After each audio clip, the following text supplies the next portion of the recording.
नमस्कार। मैं कुंवर अजय अमर प्रताप सिंह आज एक गंभीर विषय पर आपके साथ चर्चा करना चाहता हूँ। देखिए, इससे पूर्व मैंने कोई वीडियो फेसबुक पर डाला ही नहीं और आज तक मैं कभी लाइव वीडियो जो मैंने कभी किया नहीं। पर लेकिन आज बात तिरंगे की है तो बोलना ज़रूरी है सब। कब तक नहीं बोलेंगे, कब तक बैठे रहेंगे। आज देश किस दिशा में जा रहा है हम सब लोग देख रहे हैं और मैं कह रहा हूँ कि हर वो व्यक्ति जो राष्ट्र के बारे में 5 मिनट 10 मिनट सोचता होगा वो चिंतित अवश्य होगा कि राष्ट्र जा कहाँ रहा है, राष्ट्र के लोगों के विचार कहाँ जा रहे हैं, हम लोगों की विचारधारा हो कैसी गई। कहीं नहीं हम सब लोग मानसिक गुलाम तो नहीं हो गए। आप एक चीज़ कल्पना करके देखिए कि 60 दिनों से कोई कृषि आंदोलन किसान लोग आंदोलन कर रहे थे, अभी भी चल रहा है वो। उसमें 60 मौतें हो जाती हैं और मीडिया अब तक कोई प्रश्न नहीं करेगी सरकार से। कोई भी प्रश्न नहीं पूछा कि ये 60 मौतें हो कैसे गई, आप लोग कर क्या रहे थे। सिर्फ एक राग अलाप रहे हैं कि वो सभी लोग खालिस्तानी थे, वो सभी लोग आतंकवादी हैं। चलिए, मैं कह रहा हूँ कि वो खालिस्तानी हैं, वो आतंकवादी हैं। पर लेकिन भारत के कृषि मंत्री माननीय नरेंद्र सिंह तोमर जी, आप उनके साथ खालिस्तानियों के साथ, किसानों के साथ नहीं, खालिस्तानियों के साथ 11 बार बैठक कर चुके हैं। क्या आपको शोभा देता है कि आप खालिस्तानियों के साथ बैठक करें?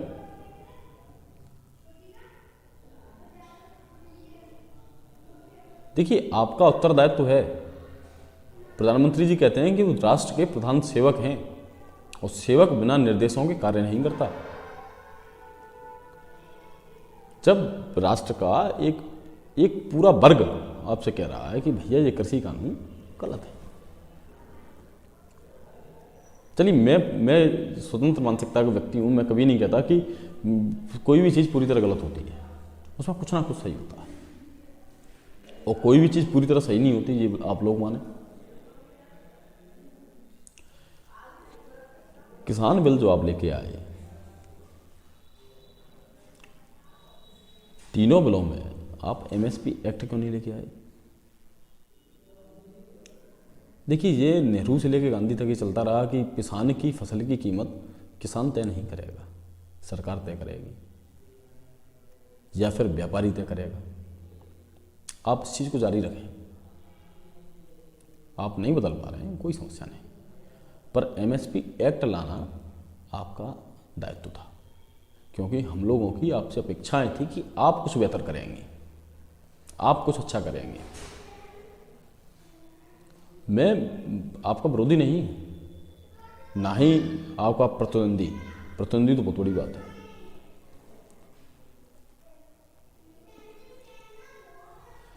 किसान 60 दिनों से ऐसी ठंड में बैठे हुए, आपने सड़कें खुदवा दी, आपने पानी की बौछारें करवा दी, आपने लाठीचार्ज भी करवा दिया, आपने सब कुछ करवा दिया, उनकी 60 मौतें भी हो गई। एक प्रश्न अगर मीडिया ने पूछा हो केंद्र सरकार से कि 60 मौतें हो गई, आप लोग कर क्या रहे हैं,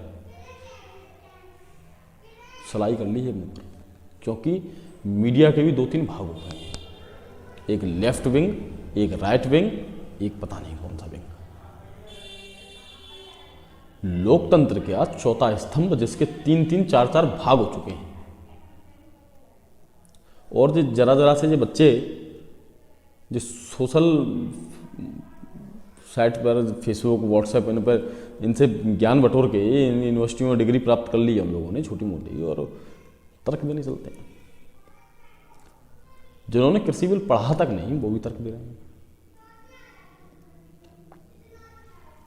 आप मुझे ये बताएं कि लाल किले पर 26 जनवरी वाले दिन परिंदा ही पर नहीं मारता, ये सारी सरकारें कहती हैं। ये हजारों लोग पहुंचे कैसे, इनको पहुंचाने वाला कौन था? फिर वो राष्ट्रद्रोही, वो देशद्रोही, वो व्यक्ति दीप सिद्धू, वो तिरंगे की लाल किले की प्राचीर पर चढ़ जाता है और तिरंगे को फेंक भी देता है और वहाँ एक धार्मिक ध्वज फहरा देता है। ये कहना बड़ा आसान है, पर लेकिन कर पाना असंभव था। देखिए, मैं इस चीज़ में कभी भी विश्वास नहीं रखता कि हम लोगों के द्वारा किया हुआ ऐसा कोई प्रोटेस्ट या कोई ऐसा कार्य जिससे दूसरा दुश्मन देश हमारा एडवांटेज ले।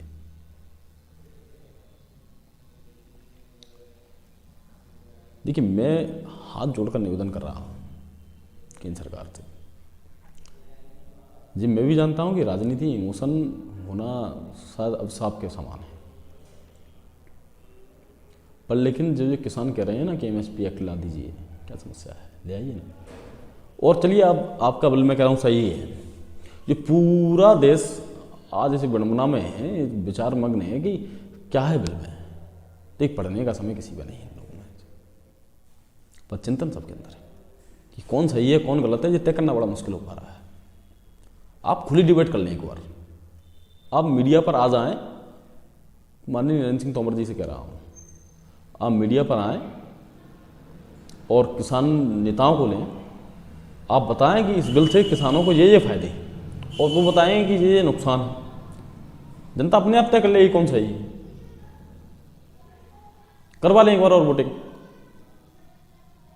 पहले तो एक लोकतांत्रिक तरीका है कि आप कभी कोई बिल लेके आ रहे हैं, उसका प्रस्ताव रखिए लोकसभा में, उसके ऊपर विपक्ष के साथ बहस करिए, किसान नेताओं के साथ बहस करिए, उसके बाद बिल को पारित करिए।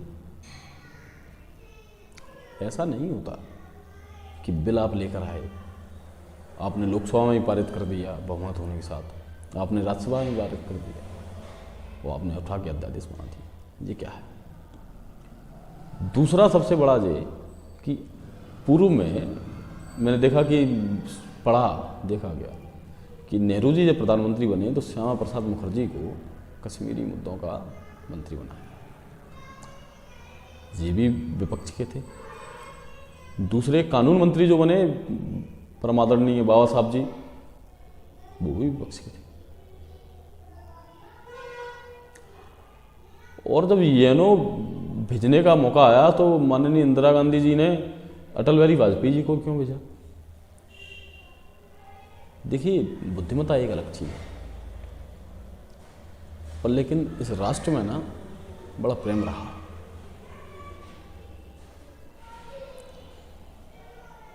देखिए कांग्रेस से मैं कहता हूँ, मुझे कांग्रेस अच्छी लगती है कि पूर्व में हुए जो काम है 19 जनवरी 1990 का कश्मीरी पंडितों को बहाने वाला जो कार्य कांग्रेस के राज्य में हुआ था कि 5 लाख लोगों का नरसंहार हो जाए और कांग्रेस बैठी रहे, केंद्र सरकार कुछ कर ही नहीं रही, फोर्सेस कर ही नहीं रही हैं, ये भी संभव नहीं था। पर लेकिन पूर्व में की हुई गलतियों को आप क्यों दोहरा रहे हैं, आप योग्य हैं और योग्य से अपेक्षा करना हमारा धर्म है, जो स्वाभाविक है। देखिए आज 19 जनवरी 2021 को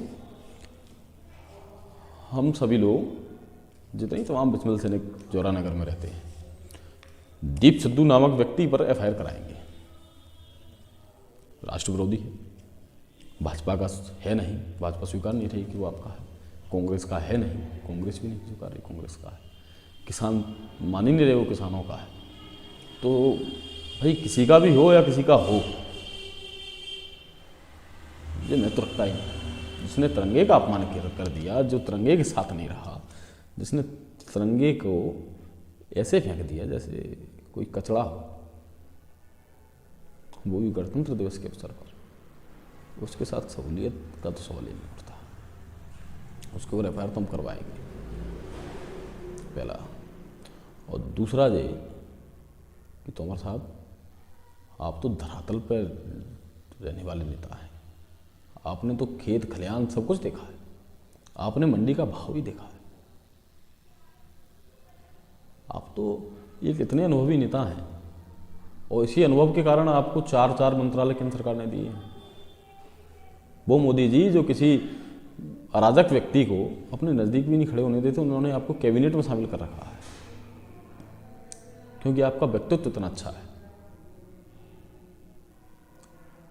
फिर भी आप ही चुप करते चले जा रहे हैं। देखिए धारा 370 हटवा देंगे, सीए हटवा देंगे, एनआरसी हटवा देंगे, ये तमाम लोग देश विरोधी लोग हैं जो धारा 370 का विरोध कर रहे हैं। पर लेकिन कृषि बिल में आप लोग एमएसपी एक्ट नहीं लाए, ये आपकी चूक है, इसको स्वीकार लीजिए, क्या समस्या है, अब ले आएंगे, कह दीजिए। आप तो किसान के हितैषी हैं,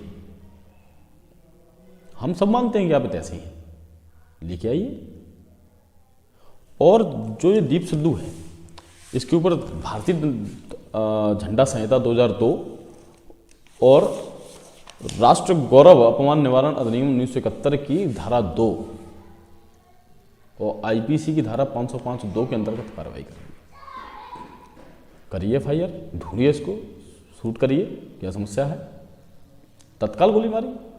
वैसे आपके इस नियम के अनुसार तो उसको 3 वर्ष तक और जुर्माना या दोनों से दंडित किया जाए, ऐसा करके लिखा हुआ है। 3 वर्ष की सज़ा बताई गई है। पढ़ के सुना देता हूँ एक बार आपको।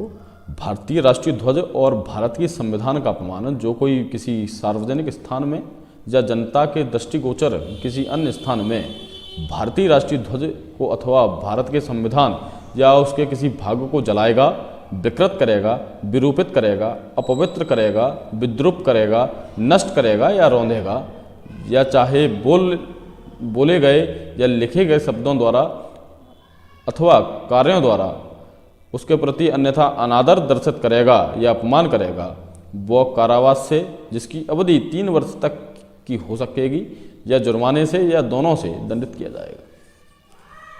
करिए, FIR करिए उसके नाम, वो तो आपका है ही नहीं।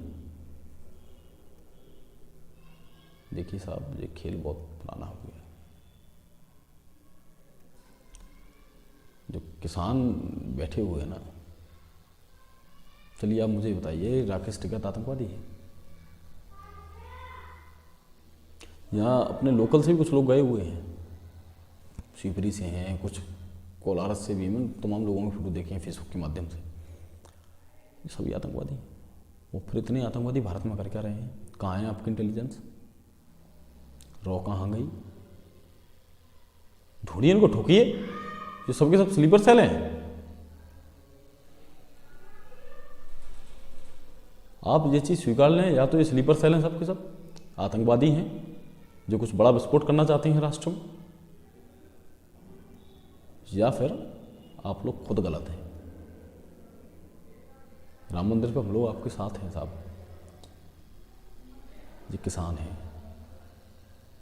आप बिल अमेंडमेंट कर रहे हैं या वापस ले रहे हैं या नहीं ले रहे हैं, ये एक अलग विषय है। पर आपने, आपकी सरकार ने, उन किसानों ने क्या किया, कैसा किया, क्यों किया मालूम नहीं, पर मेरे तिरंगे की बलि आप लोगों ने दे दी। चाहे किसानों ने कर किया हो, चाहे आपने किया हो, या किसी खालिस्तानी आतंकवादी ने किया हो, पर लेकिन आपके इस बहस में कोई तीसरा व्यक्ति फायदा ले गया। जो पाकिस्तान, जो चाइना, जो ये तमाम दुश्मन देश हमारा कुछ ना कर पाए,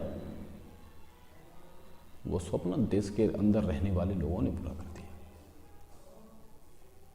तिरंगे की प्राचीर पर सिर्फ तिरंगा ही लहराएगा, कोई धार्मिक या कोई फालतू का ध्वज नहीं लहरा। किसी संगठन का ध्वज लहराने के स्थान थोड़ी है। फिर दूसरा बिंदु ये कि जो दीप सिद्धू है वो इतनी आसानी से फरार भी हो गया। इतना बड़ा अपराध करने के बाद तिरंगा सुप्रीम कोर्ट से ही पहले आता है, और उसका अनादर करने वाला व्यक्ति, वो भी सार्वजनिक मंच पर जिसको दुनिया देख रही है, पूरा विश्व आपको थूक रहा है साहब कि एक व्यक्ति, आपके राष्ट्र में रहने वाला और आपके नज़दीक रहने वाला व्यक्ति, आपके तमाम चुनावों में कैंपिंग करने वाला व्यक्ति, आपके ही तिरंगे को ऊपर से आपके लाल किले पर, जहां आप लोग, जहां हम सब लोग, आप लोग क्या तिरंगा फहराते हैं बड़ी शान से। देखिए साहब, आपने शायद भारतीय झंडा संहिता 2002 का शुरुआत का अगर आप पढ़ेंगे तो उसमें साफ साफ अंकित है कि भारत का राष्ट्रीय झंडा भारत के लोगों की आशाओं और आकांक्षाओं का प्रतिनिधित्व करता है। ये हमारे राष्ट्रीय गौरव का प्रतीक है। पिछले 5 दशकों में सशक्त बलों के कार्मिकों सहित अनेकों लोगों ने इस तिरंगे को फहराते रहने का गौरव प्रदान करने के लिए स्वेच्छापूर्वक अपने जीवन का बलिदान दिया है।